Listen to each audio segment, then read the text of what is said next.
দীর্ঘদিন ধরে সোশ্যাল মিডিয়াতে হাসি তামাশা করা হচ্ছিল জেফার এবং উপস্থাপক রাফসানের বিষয়টি। তারা লুকিয়ে প্রেম করছে, এর আগে সোশ্যাল মিডিয়াতে অনেকগুলো ছবি ভিডিও সামনে এসেছে।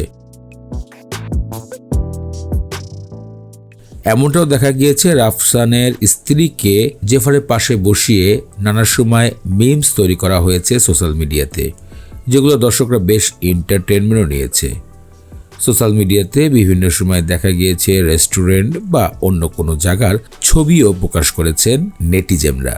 সম্প্রতি গণমাধ্যমে নিশ্চিত করা হয়েছে তারা বিবাহ বন্ধনে আবদ্ধ হচ্ছেন ঢাকার একটি রিসোর্টে। সেখানে তাদের বন্ধুবান্ধব, কলিগ, মিডিয়া পাড়ার অনেকেই উপস্থিত হবেন এমনটাই জানা গিয়েছে।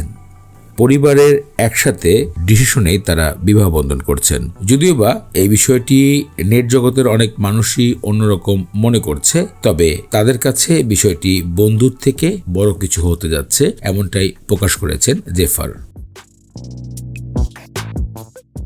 ঝুমকা গানের মাধ্যমে জেফারের সোশ্যাল মিডিয়ায় নিজের পরিচিতি লাভ করেছেন দ্বিগুণেরও বেশি, কারণ ঝুমকা গানটি প্রায় 100 মিলিয়ন ভিউ অর্জন করেছিল। মোজার সাথে কোলাবোরেশন করে গানটি জেফারের সোশ্যাল মিডিয়ার নিজের পজিশন রাতারাতি বদলে দিয়েছে।